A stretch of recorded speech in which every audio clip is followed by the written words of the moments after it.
Hello TGT PGT lover, कैसे हैं आप सभी। आई होप आप सब बहुत अच्छे होंगे और ज़ोरों शोरों से आपकी तैयारी चल रही होगी और बहुत अच्छे वे में अपनी तैयारी को आप एक नया मोड़, एक नया आगाम आप जो लेकर चल रहे हैं उसका अंजाम आने ही वाला है। और ये समझ लीजिए कि एक महीना आपका बचा है एग्ज़ाम के लिए और बस हमें ये मान के चलना है कि लगभग हमारे 20 दिन हैं जो कि हमारा एग्ज़ाम आने वाला है और उस बेहतर तरीके से हमें अपना परफॉर्म करना है कि हमारा जो सिलेक्शन है वो इस बार पक्का हो जाए। और यही शुभकामनाएं हैं मेरी और इसी शुभकामनाओं के साथ स्टार्ट कर लेते हैं आज की वीडियो। बस मोटिवेट रहना है, डिमोटिवेट नहीं होना है और अच्छे से अपना जो भी आप तैयार कर रहे हैं उसको ज़्यादा से ज़्यादा आप रिवीजन पे रिवीजन करते हुए चलना है आपको, ताकि आपका कोई भी ऐसा पॉइंट ना छूटे जो आपने उसको रिवाइज़ ना किया हो। क्योंकि इस वक्त जो टाइम बचा है हमारा वो रिवीजन का ही है और हमारा प्रैक्टिस सेट का है। और मैं आपके लिए ये हेल्प करने के लिए आई हूँ ताकि ये जो इस तरह के क्वेश्चन हैं जहाँ पर हम फंस जाते हैं, जो कि मैंने टफ़ क्वेश्चन की ही सीरीज़ बनाई हुई है। और आई एम रियली सॉरी कि मैं संडे में वीडियो नहीं डाल पाई, कुछ ज़रूरी वर्क की वजह से नहीं डाल पाई थी। लेकिन अब आपको कंटिन्यू आपको वीडियो मिलने वाली है। आपको आज वीडियो मिल रही है, उसके बाद आपको नेक्स्ट डे या 2 या लगातार आपको वीडियो मिलती रहेगी और वो क्वेश्चंस आपको मिलेंगे जिनके लिए आप वेट करते हैं, जो आपको चाहिए कि एक एक क्वेश्चन आपका एक्सप्लेन करते हुए आप अच्छे से उसको समझते हुए चले। ठीक है, तो यही शुभकामनाएं हैं मेरी और इन्हीं शुभकामनाओं के साथ स्टार्ट कर लेते हैं। बस बहुत बढ़िया तरीके से हमें इस बार अपना परफॉर्म करना है। ये सालों बाद ये जो इंतज़ार की घड़ियां हैं ये ख़त्म हो रही है हमारी और बस इसी तरीके से यही उसके साथ हमें स्टार्ट करना है। तो चलिए फिर पहला क्वेश्चन हमारे सामने यहाँ पे दिख जाता है कि which is an example of पन। आपको पूछा गया है यहाँ पे कि पन क्या होता है, यानी कि पन के बारे में यहाँ पे पूछा है कि इनमें से कौन सा एग्जाम्पल है जो कि पन आपको देखने को मिल जाता है।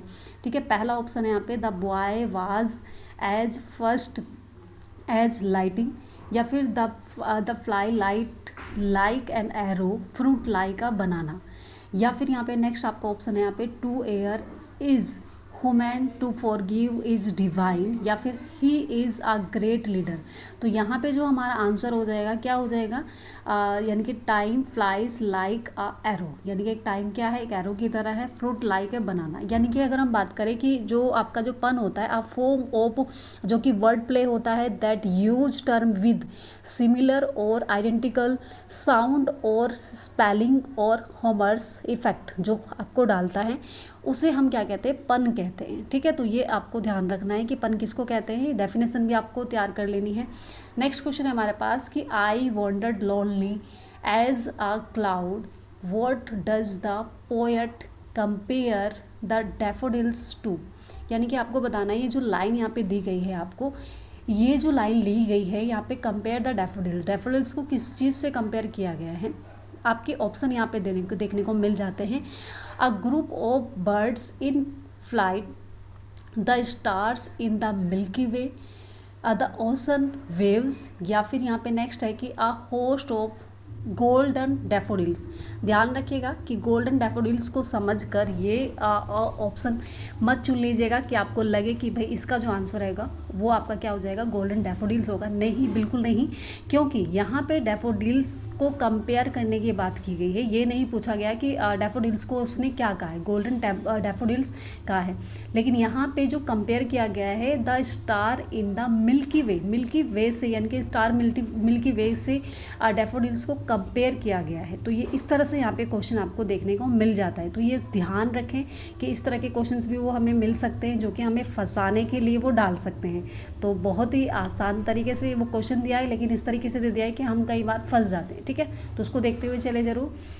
What does phonostics in poetry refer to, यानी कि जो फोनोस्टिक्स होता है आपका पोएट्री के अंदर वो क्या होता है, तो वो आपको यहाँ पे बताना है। आपके कुछ ऑप्शंस यहाँ पे दिए गए, the meaning of identical word, क्या एक आइडेंटिकल वर्ड होता है, the emotional themes of the poem, क्या कोई इमोशनल थीम होती है पोएम की, या फिर the aesthetic appeal of the sound of word, क्या ये एक एथिस्टिक आपका जो साउंड होता है जो कि वर्ड के लिए होता है? तो यहाँ पे अगर हमारा नेक्स्ट ऑप्शन है कि the structures and length of the poem, poem के लेंथ के लिए नहीं, बिल्कुल नहीं, जो हमारा सी ऑप्शन हो जाता है। सी ऑप्शन हमारा बिल्कुल राइट हो जाएगा। द एस्थेटिक्स जो appeal of the sound of word होता है, यानी कि वर्ड को एक सुंदर तरीके से उसको यूज करना, उसको मतलब एक यूज करके उसका इस्तेमाल करना ही यहाँ पे क्या हो जाता है आपका, एक यहाँ पे आपको देखने को मिल जाता है, जो कि इसका आंसर हो जाता है। तो इस तरीके से आपको ध्यान रखना है कि जो फोनेटिक्स होते हैं वो पोइट्री के अंदर यूज़ किए जाते हैं एक मेटाफर के रूप में, उसको यानी कि एक सौंदर्यबद्ध करने के लिए, एक अच्छे से साउंड को उसे दिखाने के लिए। उस तरीके से फोनस का मतलब अगर हम बात करें कि साउंड से ही रिलेटेड होता है, तो वो साउंड से रिलेटेड है, ठीक है। Two successive syllables with approximately equal light straits कॉन्टिन्यूटीज़।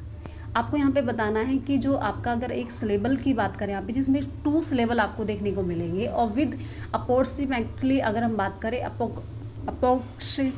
ठीक है, यहाँ पे अप्रोक्सीमेटली इक्वल जो लाइट होता है, यानी कि बिल्कुल हल्के, यानी कि अगर हम बात करें जिसमें ज़्यादा जोर नहीं दिया जाता है, तो वो कौन से सिलेबल आपको देखने को मिलते हैं? ट्रॉकी होगा, स्पॉन्डी होगा, या फिर डेक्टाइल होगा, या फिर फेरिक होगा। तो इसमें से आपको बताना है यहाँ पे कि किस तरीके से आपको देखने को मिल जाता है, तो आपको यहाँ पे बताना है।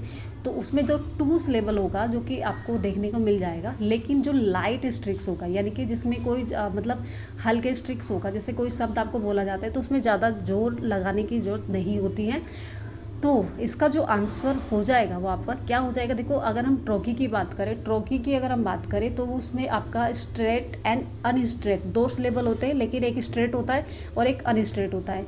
स्पॉन्डी की बात करें तो ये दोनों ही आपके स्ट्रेट होते हैं, स्ट्रेट यानी कि, ठीक है, तो दोनों ही आपके स्ट्रेट होते हैं। और डॉक्टाइल की अगर हम बात करें तो इसमें आपके 3 सिलेबल होते हैं, जो कि स्ट्रेट अनस्ट्रेट होता है। लेकिन जो फेरिक होता है वो दोनों ही आपके, अगर हम बात करें, जो लाइट स्ट्रेट देते हैं, जो कि अनस्ट्रेट आपको देखने को मिल जाता है।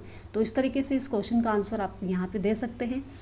नेक्स्ट अगर हम बात करें यहाँ पे, इस तरह से आपको ध्यान रखना है कि एक एक इनको ज़रूर आपको पढ़ लेना है, जो कि आपके क्या होते हैं, द मोस्ट कॉमन जो कि फिट आपके होते हैं, जो आपको यूज करने होते हैं, जो कि पोइट्री के होते हैं, तो वो भी आप अच्छे से पढ़ लें, इनको अच्छे से जान लें। नेक्स्ट क्वेश्चन है कि the kind of irony the intention of which is shared by the author and the reader और audience but not by the speaker is a case of. यहाँ पे आपको बताना है कि इनमें से ये कौन सी आयरनी आपको देखने को मिलती है। देखो, आयरनी तो ये सारी है ना, चारों आपकी कॉस्मिक आयरनी है, वर्बल आयरनी है, स्ट्रक्चरल आयरनी है, और आपकी सोक्रेटिक आयरनी है। तो यहाँ पे इनमें से कौन सी आपको यहाँ पे देखने को मिल जाती है आयरनी, जो कि यूज होती है, जो कि इस ऑप्शन के अकॉर्डिंग अगर हम बात करें तो कौन सा हो जाएगा? आप इसमें से देखते हुए चले अच्छे से, ठीक है। तो यहाँ पे बताइए, आंसर आपके सामने दिया हुआ है। कॉस्मिक आयरनी होगा, वर्बल होगा, या फिर यहाँ पे अगर हम बात करें तो इस तरीके से आप यहाँ पे देख सकते हैं। स्ट्रक्चर आयरनी की अगर हम बात करें कि जहाँ पर पात्र और कथानक खुद को ऐसी स्थिति में, ऐसी परिस्थिति में पाते हैं जो उनके विश्वास से विपरीत होते हैं, ठीक है। और ये स्ट्रक्चर आपकी जो आयरनी होती है वही यहाँ पे इसका आंसर हो जाएगा, ठीक है।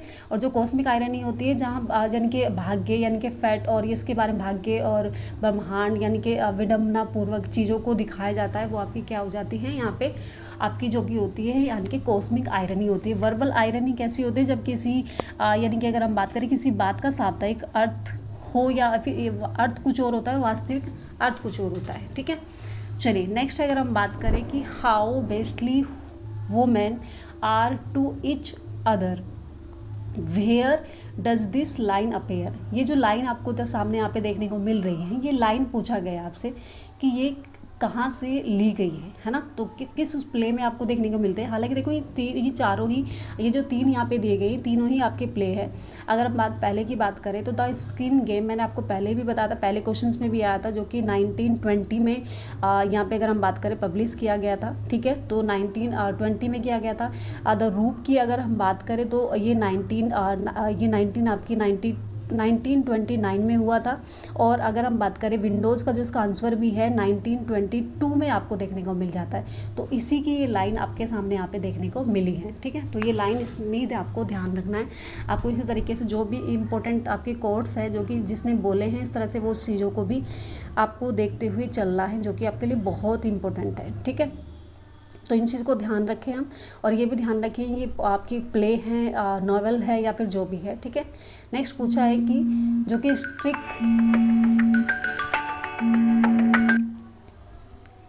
जो कि आपको पूछा है यहाँ पे कि स्ट्रिक ड्रामेटिक्स, जो आपको पूछा है यहाँ पे, जो कि स्ट्रिप ड्रामेटिक्स जो है वो किस पे यहाँ पे आपको देखने को मिल जाती है, इनके थीम अगर हम बात करें क्या है यहाँ पे, किस बेस पे आपको देखने को मिलता है, जो कि जॉन गाल्सवर्दी का यहाँ पे प्ले है ये। तो इस प्ले के बारे में यहाँ से पूछा गया है आपको। तो क्या हो जाएगा, यानी कि नेक्स्ट आपका फर्स्ट ऑप्शन है यहाँ पे इंटरपर्सनल रिलेशनशिप, हाँ ये ड्रामा, या फिर यहाँ पे अगर हम बात करें कि एक वार है या फिर एक स्ट्रिक है। स्ट्रिक मतलब होता है एक झगड़ा और आप देखने को मिल जाता है आपको कि दो लीडर्स के बीच में झगड़ा होता है ना। एक लेबर से रिलेटेड होता है, एक आपका जो मतलब मैनेजर होता है कंपनी का। तो उन दोनों के बीच में जो यानी कि स्ट्रिक होता है, झगड़ा होता है, तो उसके बारे में यहाँ पे बात की गई है, ठीक है। तो इस तरीके से आपको देखने को मिल जाता है। सॉरी। नेक्स्ट क्वेश्चन है हमारे पास कि how old was Milton when he published his first volume of poetry. अगर हम बात करें कि हाउ ओल्ड वाज यानी कि मिल्टन उस वक्त कितने ईयर के थे, यानी कि कितनी उनकी एज थी जब उन्होंने फर्स्ट अपना वॉल्यूम पब्लिश किया था पोइट्री का। तो यहाँ पे कुछ ऑप्शन है आपके 50, 37, 43 या फिर 20। तो इस तरीके से अगर हम बात करें, जो कि अगर हम बात करें जब उनका फर्स्ट वॉल्यूम पब्लिश हुआ था, तो जब उनकी एज थी वो कितनी थी, 37 थी। लेकिन अगर हम बात करें कि जब उन्होंने यानी कि जो कि एक जो कि 1629 में जो प्रकाशित उन्होंने की थी, जो कि एक चर्च के उसमें लिखा था, तो वो अगर हम बात करें उसमें कब कितनी एज के थे वो उस वक्त, वो 21 एज के थे, यानी कि 21 साल के थे वो, ठीक है। तो ये चीज़ें भी हमें ध्यान रखते हुए चलने। और अगर हम बात करें कि वो किस एज में यानी कि ब्लाइंड हो गए थे, तो वो जब एज थी उनकी 43 ईयर के थे वो, तब वो ब्लाइंड हो गए थे, ठीक है। कई बार आपको 43 ना लिखकर वहाँ पे 44 भी लिखा हुआ मिल सकता है, तो 44 या 43 भी आप आंसर लगा सकते हैं। अगर दोनों में से अगर 43 है तो 43 ही आप लगाएंगे, क्योंकि 43 एज पे वो क्या हो गए थे, ब्लाइंड हो चुके थे, ठीक है। तो इस तरीके से ये क्वेश्चंस भी हमें देखते हुए चलना है अच्छे से। अब हम आगे बढ़ जाते हैं नेक्स्ट क्वेश्चन की तरफ कि नेक्स्ट क्वेश्चन हमारे पास कि hello in paradise lost is also called. जो कि हेल आपको पैराडाइज लॉस्ट में देखने को मिलता है, जो कि हेल एंड हेवन के बारे में वहाँ पे जिक्र किया गया है। और अगर हम बात करें तो उसके अकॉर्डिंग अगर हम बात करें, जो कि आपका यहाँ पे अगर हम बात करें टर्टस है या फिर यानी कि टिटैनिक यानी कि टिटैनिज्म हाउस के नाम से जाना जाता है, या फिर टिटैनिक हेल है, या फिर अर्थली ड्यूम है। तो यहाँ पे आपको बताना है कि कौन सा यहाँ पे ऑप्शन जो हो जाएगा जिसे हम हेल इन पैराडाइज लॉस्ट में जो नाम दिया गया है। तो जो नाम दिया गया है पैराडाइज लॉस्ट में हेल को, वो क्या है आपका टार्टरस के नाम से जाना जाता है, ठीक है। टार्टरस के नाम से जाना जाता है, जिस कैपिटल ऑफ हेल, और उसकी जो कैपिटल थी यानी कि जो उसकी राजधानी थी वो जो उसको बोला गया है पेंटामोनियम, ठीक है। तो पेंटामोनियम के नाम से उसकी राजधानी जानी जाती है। ये जो आपके पैराडाइज लॉस्ट जो जॉन मिल्टन ने लिखा था, तो उसमें वहाँ पे दर्शाया गया है, ठीक है। तो इस तरीके से आपको ध्यान रखना है। अब हम नेक्स्ट क्वेश्चन की तरफ बढ़ जाते हैं। नेक्स्ट क्वेश्चन है हमारे पास कि सी gave me eyes, C gave me years and humble cares and delicate fears where in reference to, यानी कि जो लाइन आपके सामने यहाँ पे देखने को मिलती है, सी गेव मी आइज़, ठीक है, सी गेव मी ईयर्स, उसने मुझे आंखें दी, उसने मुझे कान दिए, ठीक है, and humble cares and delicate fears, और यानी कि इस तरीके से ये जो लाइन आपके सामने यहाँ पे देखने को मिलती है। तो ये अगर हम बात करें जो आपके विलियम वर्ड्सवर्थ हैं, ये उनकी पोएम की एक लाइन है। तो उन्होंने किसको डेडिकेट की है, ठीक है, तो एंटे वॉलेन को की है, रिवर वे को की है, या फिर एंसेस्ट्रियल स्कॉटलैंड को की है, या फिर डोरथी वर्ड्सवर्थ को की है। तो अगर मैं बात करूँ यहाँ पे जो एंटे वॉलन है वो इनकी एक बी लवर थी, उनके लिए भी उन्होंने लिखा है, लेकिन ये जो लाइन है ये उनके लिए नहीं लिखी गई है, जो कि फ्रांस में उनको मिली थी। ठीक है, तो आपको पता है उनसे उनकी एक बेबी भी हुई थी, एक लड़की भी थी, और उसका नाम आप ज़रूर मुझे कमेंट बॉक्स में बता सकते हैं क्या है, तो आप उस चीज़ को भी ध्यान रखें। एंड अगर हम बात करें जो इसका आंसर हो जाएगा वो क्या हो जाएगा, डोरथी वर्ड्सवर्थ हो जाएगा, जो कि उनकी सिस्टर थी, है ना। और पोएम का नाम क्या था, the sparrows nest. Sparrows nest इस पोएम का नाम था, जो पोएम इन्होंने डेडिकेट की थी डोरथी वर्ड्सवर्थ को। ठीक है, तो पोएम का नाम भी आप ध्यान रखें और लाइन भी अच्छे से ध्यान रखें। ठीक है, तो इस तरीके से ध्यान रखते हुए चले और सभी क्वेश्चंस को करते हुए चले आप अच्छे से। चलिए नेक्स्ट क्वेश्चन की तरफ बढ़ जाते हैं। नेक्स्ट है कि what is meant by a feminine ending of a line of words, यानी कि पूछा गया है कि आप यहाँ पे बताना है आपको इसका मीनिंग क्या है। जो फेमिनिन एंडिंग है, यानी कि जो आपकी जो एक वर्ड्स है, यानी कि एक पोएम है, पोएम के एंडिंग जो हम करते हैं, जिसमें फेमिनिन्स का मतलब होता है यहाँ पे कम स्ट्रेट, यहाँ पे दिया गया है, यानी कि ज़्यादा उस पर जोर नहीं दिया गया है। तो अब इससे आप अंदाज़ा लगा लेंगे क्या हो जाएगा, closing without an extra syllable हो जाएगा, या फिर closing with an extra light syllable हो जाएगा। लाइट सिलेबल यानी कि हल्का उसमें दिया गया है तनाव, या फिर closing with the extra syllable होगा, या फिर closing with the extra strict syllable हो जाएगा। तो अगर मैं आंसर की बात करूँ तो आंसर हमारा इसमें क्या हो जाएगा, यहाँ पे आंसर हो जाएगा closing with an extra light syllable, जो कि हल्का तनाव देता है। और अगर मैं मैक्सुलाइंस की बात करूँ, है ना, मैक्सुलाइंस की अगर हम बात करें तो नेक्स्ट आपका जो डी ऑप्शन है, closing with an extra strict syllable, ये आपको मैक्सुलाइंस में देखने को मिल जाएगा। और फेमिनिन्स में जो कि आपका लाइट एक्स्ट्रा लाइट, यानी कि बहुत हल्का जो सिलेबल होता है, एंडिंग जो करते हैं हम उस लाइन की, ठीक है, तो वो आपको देखने को मिल जाता है। ठीक है, चलिए नेक्स्ट क्वेश्चन है हमारे पास कि according to the theory of Northrop Frye the four main narrative genre of literature are comedy, romance, tragedy and. तो यहाँ पे अगर आपको बताना है कि जो आपके थॉमस जो कि आपके थॉर फेयर्स थे, ठीक है, उन्होंने जो मेन 4 यानी कि 4 नरेटिव जोनरा का इस्तेमाल किया अपने लिटरेचर में, जो कि कॉमेडी देखने को मिलता है, रोमांस देखने को मिलता है, ट्रेजिडी देखने को मिलता है, एंड एक और है यहाँ पे कि वो 4 नंबर का क्या है, ऑटोबायोग्राफी, पोइट्री, आयरनी या फिर माइथी। तो क्या हो जाएगा यहाँ पे आंसर, तो ये आपको बताना है ऑटोबायोग्राफी है या फिर पोइट्री है या फिर आयरनी है या फिर माइथी है। ठीक है, तो जो आंसर हो जाएगा वो क्या हो जाएगा, इसमें हो जाएगा माइथी, तो सॉरी आयरनी आपको देखने को यहाँ पे मिल जाती है। तो आयरनी का इस्तेमाल यहाँ पे किया गया है। ठीक है, ये नेक्स्ट ये क्वेश्चन था, मैं देख लूँगी एक बार, मुझे कुछ कन्फ्यूजन लग रहा है इस क्वेश्चन में, शायद मैंने आंसर इसको ना आप ध्यान रखें, इसको हम थोड़ा सा रखेंगे अभी, क्वेश्चन को मैं देख लूँगी एक बार। ठीक है, एंड चलिए नेक्स्ट क्वेश्चन है हमारे पास कि the Pindaric ode stanza pattern was in set of 3 and strophe the antistrophe and, यानी कि आपको बताना है कि जो पिंडारी ओड होता है उसका स्टेंजा जो होता है, पैटर्न होता है, स्टेंजा पैटर्न्स होता है, वो आपको बताना है यहाँ पे जो 3 सेट में दिया जाता है।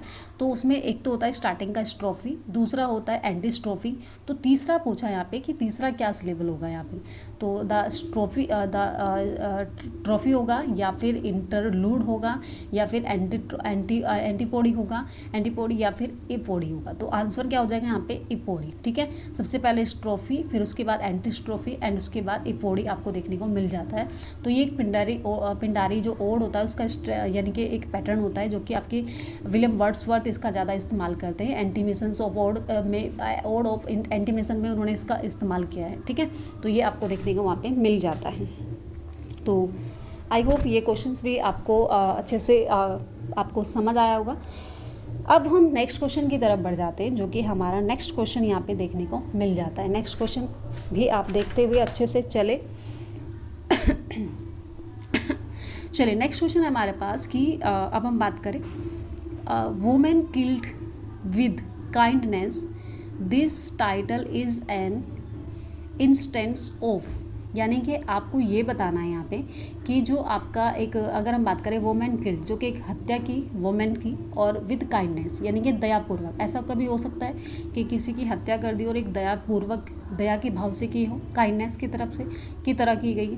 तो यानी कि एक टाइटल आपको यहाँ पे इंस्टेंस जो देखने को मिल जाता है, क्या वो एक यानी कि अगर हम बात करें सिनेटोकी है, या फिर पैराडॉक्स है, या फिर ऑटोमोनोपोइया है, या फिर आयरनी है। तो अगर हम बात करें यहाँ पे कि जो पैराडॉक्स होता है वो एक विपरीत, अगर हम बात करें विरोधाभास उसमें देखने को मिलता है, और जो कि आपका ओनोमोटोपोइया है जो कि आपको एनिमल्स से रिलेटेड, उनकी साउंड से रिलेटेड चीज़ें आपको देखने को मिल जाती हैं। आयरनी की अगर हम बात करें यहाँ पे, तो आयरनी क्या हो जाएगा, आयरनी क्या होता है, मतलब एक आयरनी वो होता है इस तरीके से जो एक यानी कि कटास करना इस तरीके से किसी बात पर, ठीक है। तो उस तरीके से हमें यहाँ पे देखने को मिल जाता है। और जो कि आपका स्ट्रोफ, जो कि ये आपका एक कटास ही है यहाँ पे, और जो कि आपका साइंटोकी अगर हम बात करें कि जिस तरीके से हमने कोई, जैसे मैंने कहा किंग के बारे में बात करें तो मैंने क्राउन नाम ले दिया है ना, तो मैं कार की बात करूँ तो मैंने व्हील का नाम ले दिया। इस तरह से हम यहाँ पे देखने को मिल जाता है। तो वो आपकी जो कि क्या होता है, सिनेटोकी होता है, ठीक है। आयरनी, अभी यहाँ पे आयरनी के बारे में बात की गई है कि वो एक आयरनी है, यानी कि क्या किया गया उसको, एक काइंडनेस, यानी कि वोमेन किल्ड विद काइंडनेस, ठीक है। तो वो एक आयरनी है, यहाँ पे आयरनी आपको देखने को यहाँ पे मिल जाती है, ठीक है जी। चलिए फिर, और अच्छे से आप करते हुए चले। आप मुझे प्लीज़ कमेंट में बताएं भी कि आप ये क्वेश्चंस आपको कैसे लग रहे हैं, कि जो मैं मेहनत कर रही हूँ क्या आप सभी के लिए ये यूज़फुल है, या आप बात करें यहाँ पे कि ये जो क्वेश्चंस मैंने बनाए, एक एक ऑप्शंस को मैंने क्लियर करने की भी कोशिश की है आप सभी के लिए, ताकि वो हेल्पफुल रहें, ठीक है। चलिए, आपको बताना है यहाँ पे, for how many days did Saturn and his followers fall from heaven into hello, है ना। आपको ये बताना है कि जब अगर हम बात करें कि जो गॉड होते हैं जो कि हेवंस यानी कि जो पैराडाइज से उनको निकाल कर क्या कहाँ भेज देते हैं, जो कि हेल में उनको भेज देते हैं, यानी कि वो गिर जाते हैं जब उनका क्या होता है वहाँ पे, यानी कि जब वो करते हैं यहाँ पे, अगर हम बात करें जो कि विरोध करते हैं गॉड का, तो वो क्या करते हैं, उनको हेल में फेंक देते हैं। तो वो कितने दिन के लिए यहाँ पे अगर हम बात करें, कितने, एक आग के, यानी कि आग के उसमें जो चले जाते हैं, तो वो 7 डेज़ के लिए, 9 डेज़ के लिए, 6 डेज़ के लिए, या फिर 8 डेज़। तो क्या हो जाएगा, 9 डेज़ आपको यहाँ पे ध्यान रखना है कि 9 डेज़ के लिए वो उसमें चले जाते हैं, ठीक है। जो कि एक आग के उसमें रहते हैं, जो कि आग में मतलब 9 डेज़ तक आग में मतलब रहते हैं वहाँ पे, ठीक है। तो वो चीज़ आपको देखने को मिलेगा आपको जो पैराडाइज लॉस्ट में। तो अच्छे से इसको पैराडाइज लॉस्ट को भी आप कवर करते हुए चले, ताकि आपका एक भी क्वेश्चन गलत ना हो। What was the one strength on Adam and ewe in garden of Aden, यानी कि आपको बताना है कि एक वो कौन सा, अगर हम बात करें जो कि आपकी प्रतिबंध लगाया गया था एडम और ईव के लिए, तो वो क्या था जो कि गॉड ने लगाया था। तो ऑप्शन आपके 4 ऑप्शन दिए गए हैं। Not to eat fruit of knowledge, आपको नॉलेज ऑफ फ्रूट नहीं खाना है, या फिर नॉट टू लीव एडन यानी कि ईडन को नहीं छोड़ना है, या फिर not to talk to Saturn, या सैटर्न से बात नहीं करनी है, या फिर नॉन ऑफ दीज। तो यहाँ पे आपका जो आंसर हो जाएगा वो क्या आपको देखने को मिल रहा है, तो वो चीज़ भी आप यहाँ पे देखते हुए चले। तो क्या हो जाएगा भाई, not to eat fruit of knowledge, यानी कि उन्होंने उसको मना किया था कि ये जो नॉलेज ऑफ फ्रूट है, आपको ये फ्रूट वहाँ से नहीं खाना है। तो यही एक प्रतिबंध लगाया गया था एडम और ईव के लिए, ठीक है, जो कि उन्होंने नहीं माना था, और सैटर्न की बातों में आकर जो आपकी जो ईव है उसने क्या कर लिया था, उस फ्रूट को खा लिया था, ठीक है। तो इस तरीके से ये हमें देखने को यहाँ पे मिलता है। तो आप अच्छे से इनको रिवाइज़ करें और अच्छे से इनको देखते जाएं। आप चाहें तो स्क्रीनशॉट ले सकते हैं, या फिर आप बहुत अच्छे से इनको बार बार आप रिवाइज़ करें, और बिना स्किप करें आप वीडियो को देखें, तो एक एक आपको क्वेश्चन समझ भी आएगा। अच्छे से आप करते हुए भी चलेंगे, ताकि आपके एग्ज़ाम में आपको बेनिफिट हो इस चीज़ का, ये आपको ध्यान रखना है।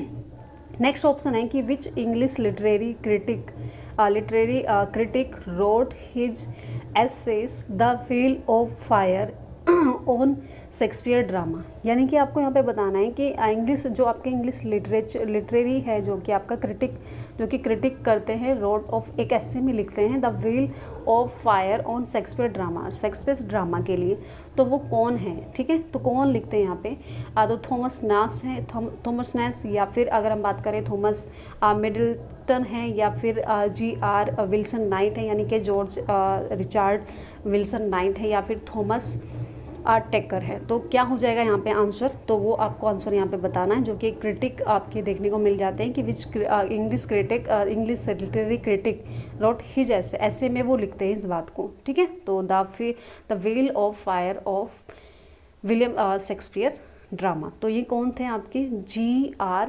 विल्सन नाइट थे, जो कि जॉर्ज रिचार्ड विल्सन नाइट की इनका फुल नेम है। तो ये आपको ध्यान रखना है। अब नेक्स्ट क्वेश्चन की तरफ बढ़ जाते हैं हम। चलिए नेक्स्ट क्वेश्चन क्या है हमारा, नेक्स्ट क्वेश्चन आता है यहाँ पे, देख लेते हैं। ये है आपका कि primrose by a river's brim, a yellow primrose was to him and it was nothing more occur in, यानी कि ये आपको बताना है, ये जो लाइन यहाँ पे देखी गई ये किस में आपको देखने को मिल जाती है, ठीक है। तो ये किस में मिलती है, ये आपको ध्यान रखना है कि विलियम वर्ड्सवर्थ का ये पोइट्री है जो कि आपको उसमें देखने को मिलती है पोइट्री में। तो कौन सी है यहाँ पे, द प्रिल्यूड है, ट्रिंटन एबे है, ठीक है, ओड इंटीमेशन ऑफ इमोर्टलिटी है या फिर पीटर बेल है। तो किस में आपको देखने को मिल जाती है यहाँ पे, क्या हो जाएगा यहाँ पे, ये हो जाएगा आपका यहाँ पे, अगर हम मैं बात करूँ यहाँ पे तो आंसर क्या हो जाएगा यहाँ पे हमारा, ठीक है। तो आंसर बताएं आप यहाँ पे, क्या आंसर आपको दिखने को मिल रहा है यहाँ पे, तो वो आपको बताना है यहाँ पे क्या हो जाएगा भाई। यहाँ हो जाएगा आपका आंसर, जो हो जाएगा आपका ये हो जाएगा पीटर बेल, ठीक है। तो पीटर बेल एक यानी कि अगर हम बात करें जो कि डेडिकेट की गई थी रॉबर्ट साउथी को, किन्होंने, विलियम वर्ड्सवर्थ ने एक पीटर बेल नाम की जो पोयम थी, जो कि कब थी, ये आई थी आपकी 1819 में, ठीक है। तो ये आपको ध्यान रखना है, 1819 में ये आपकी आई हुई है, जो कि विलियम वर्ड्सवर्थ ने लिखी है, तो ध्यान रखें, ठीक है, जो कि रॉबर्ट साउदी को डेडिकेट की गई है, ठीक है जी।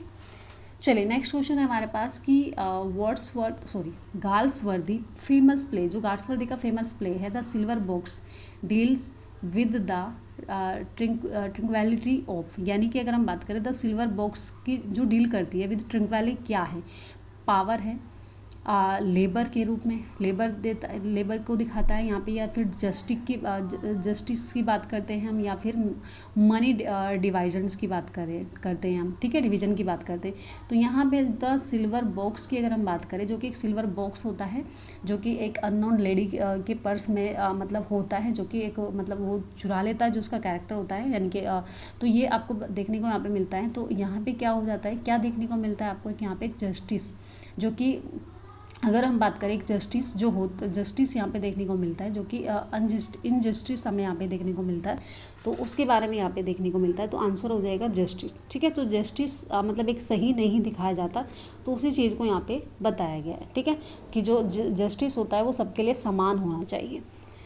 नेक्स्ट अगर हम बात करें ये लास्ट क्वेश्चन है आपका, ध्यान रखें। तो Miltonic words can not be written, है ना, but in an artful or rather artist Homer, and that Paradise Lost was beautiful and grand curiosity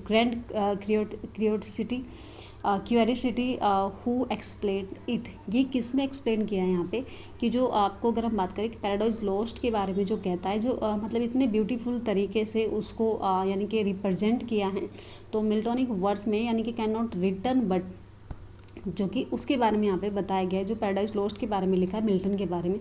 तो किसने यहाँ पे अगर हम बात करें कौन इसको यानी कि एक्सक्लेमेट करता है यहाँ पे, ठीक है, तो कौन है, जॉन बेनियन है, या फिर आपकी हेनरी हुग हैं, या फिर जॉन किट्स है, या फिर रिचार्ड वर्ड्सवर्थ है। तो कौन यहाँ पे आंसर आपका यहाँ पे देखने को मिल जाता है, तो आपको बताना है यहाँ पे क्या हो जाएगा इसका आंसर आपका।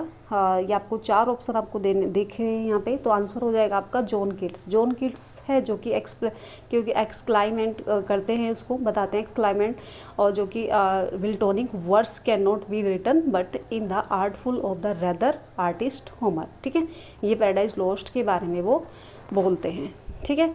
तो आई होप ये 20 क्वेश्चंस है जो कि मोस्ट इम्पोर्टेंट मैंने रखे हैं आप सभी के लिए, और आप अच्छे से इनको करें, और एक एक करके दोबारा से एक बार इसको अच्छे से करें, और दोबारा फिर आप क्या कर सकते हैं, दोबारा फिर आप वीडियो को दोबारा चलाएं और अच्छे से एक एक क्वेश्चंस मैं यकीन दिलाती हूँ आपको कि आप बहुत अच्छे से आपको रिवाइज़ हो जाएंगे। और ये जो मैंने आपको डिफ़ाइन किया है एक एक ऑप्शंस, तो उसको भी अच्छे से आप देखते हुए चले, क्योंकि कुछ भी वो आपको पूछा जा सकता है वहाँ पे क्वेश्चंस में। हम नहीं चाहते कि हम एक भी ऐसा क्वेश्चन हो हमारा जो कि मिस कर जाए, और जब वहाँ पे हमारा लिटरेचर किसी भी तरीके से कमज़ोर ना हो। बस यही मेरी शुभकामनाएँ हैं, और मैं बस यही चाहती हूँ कि अच्छे से वो पेपर हमारा हो जाए, है ना, बहुत अच्छे से हम इस अच्छे स्कोर के साथ हम पास हो। तो इसी शुभकामनाओं के साथ मिलते हैं नेक्स्ट वीडियो में। Thanks for watching.